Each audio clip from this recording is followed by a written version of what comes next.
अब आगे आगे आगे दोबारा वेरी क्लियर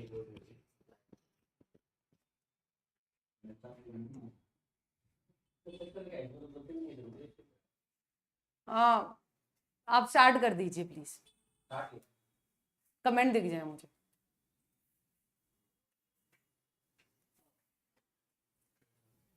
हाँ बेटा स्टार्ट करते हैं, ठीक है। आवाज अब आ गई है, ठीक है। ये आपके सर से एक काम करवा लो, उसमें यही काम होने हैं, एक काम ढंग से नहीं कर सकते ये, ठीक। चलिए तो क्लास करते हैं स्टार्ट, ठीक है। हेलो बच्चों, नमस्कार। मैं मन्नू राठी, आप मुझे देख रहे हैं मन्नू राठी यूट्यूब चैनल पर। आज हम बात करेंगे दिल्ली DSSB में PRT भर्ती को लेकर। आज जो मैं जानकारी आपके साथ साझा करने वाली हूँ वो बहुत ही इंपॉर्टेंट है, ध्यान से सुनिएगा कि ये जानकारी अगर आप ध्यान से अपने छोटे भाई बहनों को, या फिर आपकी भी आयु सीमा है तो अगर आप ये शेयर करेंगे, ठीक है, तो आप जो है अपने एक सरकारी नौकरी बहुत कम आयु में आप हासिल कर सकते हैं। बहुत इंपॉर्टेंट कोर्स है, अगर आप कर लेंगे तो आपको बहुत फायदा होने वाला है। दिल्ली में DSSB जो एक आयोग है जो कि आयोजित कराता है आपका टीचिंग और नॉन टीचिंग पोस्ट के लिए एग्जाम। अब टीचिंग पोस्ट की अगर हम बात करें तो वहां पर आपके अगर स्कूलों में बात करें, एक होता है MCD, एक होता है NDMC और एक होता है DOE। MCD यानी नगर निगम के स्कूल, DOE यानी शिक्षा निदेशालय के नर्सरी से 12वीं तक के स्कूल, NDMC जो कि न्यू दिल्ली में ही लोकेटेड है, कुछ ही स्कूल हैं, वो स्कूल जो है वो आपके नर्सरी से 12वीं तक रहेंगे। ये बात आप सभी को पता है। बात महत्वपूर्ण आज है क्या, देखिए MCD के द्वारा जारी किए गए आपके R&R क्या होते हैं, रूल्स एंड रेगुलेशन, ये आपके 6/5/2024 को जारी किए गए। तो आज क्यों बता रही हूं, आज एक ऐसी चीज बता रही हूं कि अगर आप ये वाला कोर्स कर लेंगे ना, आपको डबल फायदा है, आपको बहुत बेनिफिट है ये वाला कोर्स करने में, तो ध्यान से सुनिएगा, ठीक है।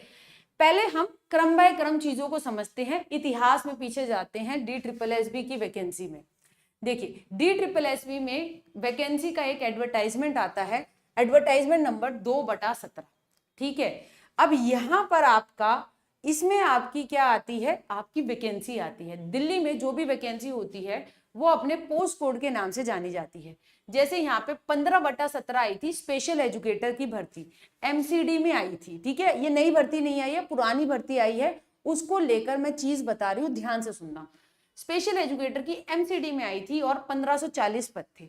16/17 पोस्ट कोड प्राथमिक शिक्षक की भर्ती आई थी MCD के अंदर, उसके अंदर 4366 पद थे। और ऐसे ही आपकी 19/17 असिस्टेंट टीचर प्राइमरी की भर्ती आई थी शिक्षा निदेशालय के स्कूल में, वहां 1394 पद थे।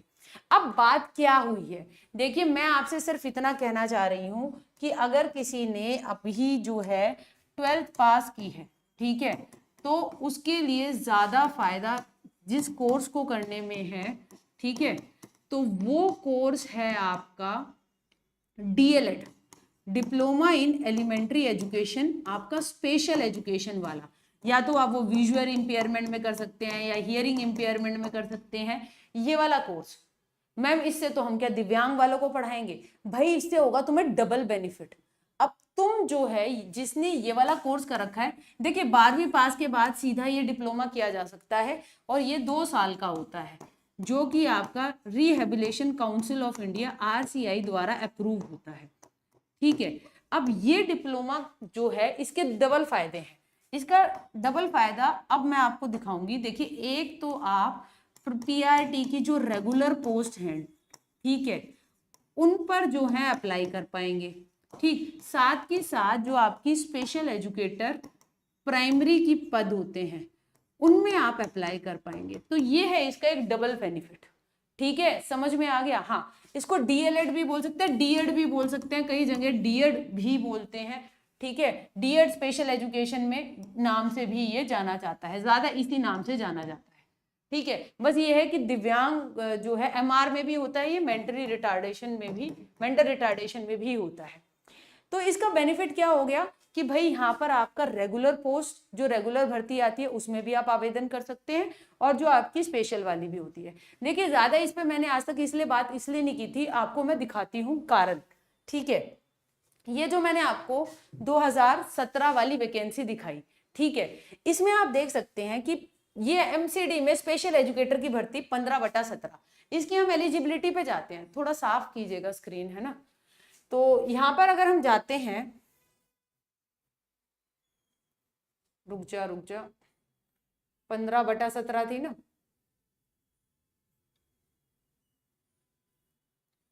ये तो यहाँ पर आ गए, देखो यहाँ पर अगर हम देखें, ये थी हमारी पोस्ट कोड 15/17 जो स्पेशल एजुकेटर प्राइमरी की थी। ठीक है बेटा, यहाँ पर देखो आपका 12th पास हो, आपका 2 साल का डिप्लोमा प्रोग्राम कर रखा होगा आपने स्पेशल एजुकेशन में, रिहेबिलिटेशन काउंसिल ऑफ इंडिया। देखिए अब यहाँ पर, ठीक है ध्यान से सुनिएगा, आवाज अब सही आ रही है मेरे ख्याल से सब। अब यहाँ पे बीएड स्पेशल एजुकेशन वाला बच्चा जो है वो प्राथमिक की भर्ती में नहीं भर सकता। क्यों नहीं भर सकता? एक तो पहली बात देखिए, बीएड तो प्राथमिक में चलती ही नहीं है, और दूसरी बात वो बीएड स्पेशल एजुकेशन वाला प्राथमिक की स्पेशल एजुकेटर वाली भर्ती में भी नहीं भर सकता, क्योंकि उसकी बैचलर्स डिग्री है। यहाँ पर क्या मांगा है? यहाँ पे मांगा है 2 साल का डिप्लोमा। ठीक है, इस चीज को ध्यान में दीजिए।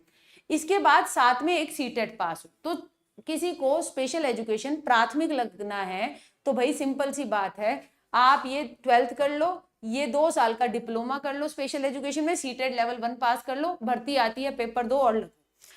अब बात क्या थी कि जब हमारे 2017 में एमसीडी में नगर निगम में प्राथमिक शिक्षक की भर्ती आई, तो उसके अंदर देखिए यहाँ पर है ना, ये रहा 16/17 टीचर प्राइमरी एमसीडी। वहां पर R&R रूल एंड रेगुलेशन क्या कहती है?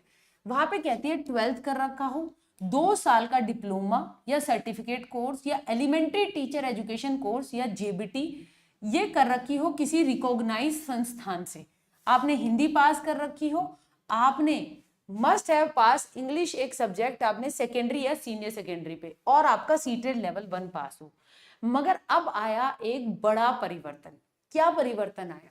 परिवर्तन आया बेटा ये आपके रूल्स एंड रेगुलेशंस एमसीडी के द्वारा जारी किए गए, जिसमें क्या किया गया, अब जो है आपकी रिवाइज करवा दी गई आपकी एलिजिबिलिटी। ठीक है, मैं आपको यहां पर दिखाती हूं, ये देखिए।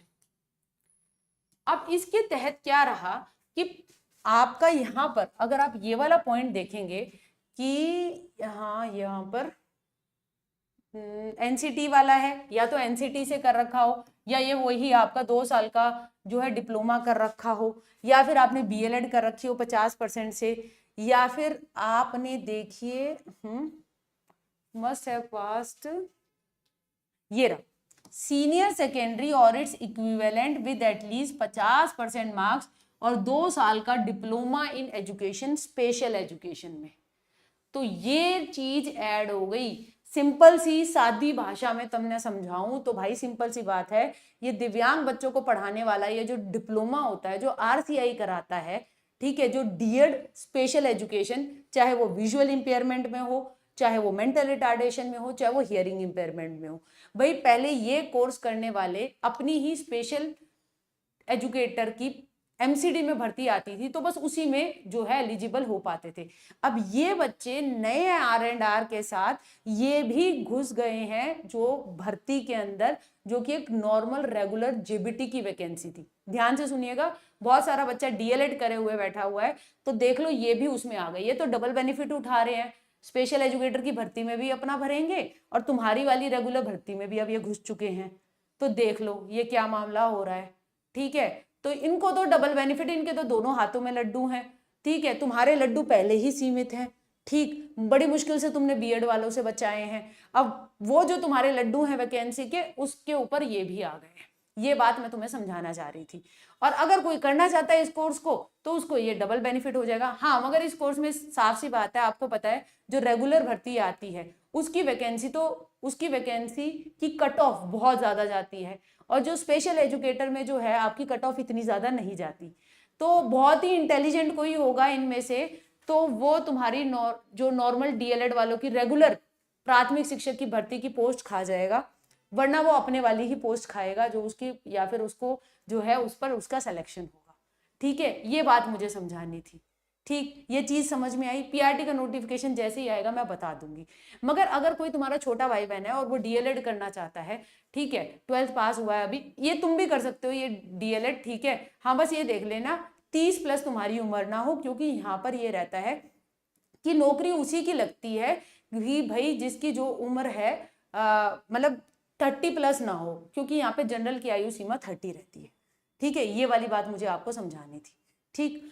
तो ये चीज समझ में आ गई इस R&R से। हालांकि मैं आपको एक और चीज दिखाना चाहती हूँ, यहाँ पर हमारा क्या रहा था, एक और एडवर्टाइजमेंट आया था जो कि 2021 में आया था, ठीक है। यहाँ पर आप देखेंगे आपकी असिस्टेंट टीचर प्राइमरी एनडीएमसी में आपकी पोस्ट निकली थी 47/21 और 42/21 निकली थी आपके डीओई में।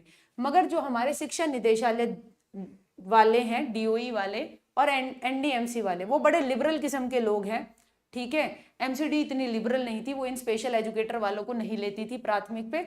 ये बड़े लिबरल हैं, ठीक है। ये तो शुरू से ही क्या करते आए हैं, आप देखिए 2021 से ही। यहाँ पर अगर हम R&R देखें, ठीक, ये हमारी रूल्स एंड रेगुलेशन की ये आ गई आपकी 42/21, ठीक है। अब यहाँ 42/21 में आप देख सकते हैं, ये तो यानी कि जो असिस्टेंट टीचर नर्सरी यानी जो प्राथमिक शिक्षा, यानी कि जैसे मैं लगी हुई हूँ शिक्षा निदेशालय में, तो यहाँ पर डीओई के अंदर ये आपका शुरू से ही, ठीक है, 42/21 पोस्ट कोड से ही देखिए ये 2 साल के diploma in education special education वालों को लेते आए हैं।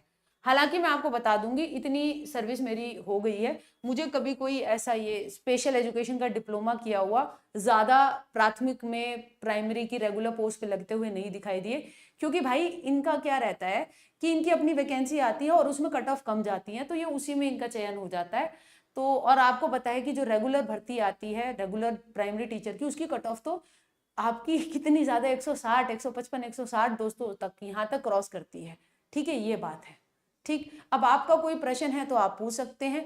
बस मुझे इतना सा बताना था सिंपल सी भाषा में कि आपकी योग्यता ये है कि अब जो स्पेशल एजुकेटर का जिसने कोर्स कर रखा है डीएड, ठीक है, वो प्राथमिक की भर्ती में भर सकता है जो रेगुलर पोस्ट है, चाहे वो एमसीडी की हो। पहले एमसीडी में नहीं भरने दिया जा रहा था, नए R&R में दे दिया है उनको मौका। अब बात ये रहेगी कि अभी भर्ती आने वाली है, अब उस भर्ती के अंदर जो है वो क्या पुरानी R&R को लगाएंगे या नई रूल्स एंड रेगुलेशन के अकॉर्डिंग उसको एडवर्टाइजमेंट करेंगे, ठीक है। लेडीज की एज भी 30 रहती है, प्राथमिक में कोई छूट नहीं मिलती है, टीजीटी में 10 साल की छूट मिलती है बेटा जी। कितनी पोस्ट आएंगे वो आपको पता ही है, 1300 कुछ की 11 कुछ की तो आपकी पोस्ट 1100 लगभग जो है वो रिक्वेजिशन भेजी हुई है, उसको लेकर मैंने कई बार आपको अपडेट कर दिया है। और अगर कोई बच्चा है, ठीक है, जो DSSB की तैयारी कर रहा है, तो वो हमारे नर्सरी बैच, प्राइमरी टीचर का पीआरटी बैच है, जनरल बैच है, स्पेशल एजुकेशन वालों के लिए स्पेशल एजुकेशन बैच है, ठीक है। इससे आप जो है टीजीटी स्पेशल एजुकेशन और पीआरटी स्पेशल एजुकेशन वाले बच्चे तैयारी कर सकते हैं अच्छी तरीके से, क्योंकि इनका जो विषय होता है 100 मार्क्स का वो स्पेशल एजुकेशन के ही क्वेश्चन होते हैं। और TGT science, TGT PGT Hindi, ITBP head constable का काउंसलर बैच और DSSB जनरल बैच जो नॉन टीचिंग के लिए होता है वो अवेलेबल है। जो ये पीआरटी वाला बैच लेगा ना, उसको ये DSSB 2.0 हमने फ्री दिया है, ठीक है। और कोई आपका सवाल है तो पूछ सकते हैं। एक्सपेक्टेड नोटिफिकेशन मोस्ट प्रोबेबली आपका जनवरी में जो है आपके चुनाव है तो उससे पहले आ जाएगा। केवीएस की पीआरटी की सुनने में आ रहा है कि सेकंड लिस्ट आएगी, वेटिंग लिस्ट, ठीक है, उसी का मैं वेट कर रही हूँ, जल्द ही उसके बारे में आपको अपडेट कर दूंगी, ठीक है। सुपर टेट की क्लास बिल्कुल जन्म में बिल्कुल लेकर आएंगे, ठीक है। हाँ बेटा, वो हम करवा दिए हमने, टॉकेटिव दिया, ठीक है। चलिए आज के लिए इतना ही। हरियाणा जेबीटी का बिल्कुल कंफर्म है पेपर और मेरी मैराथन है अभी 6 बजे, तो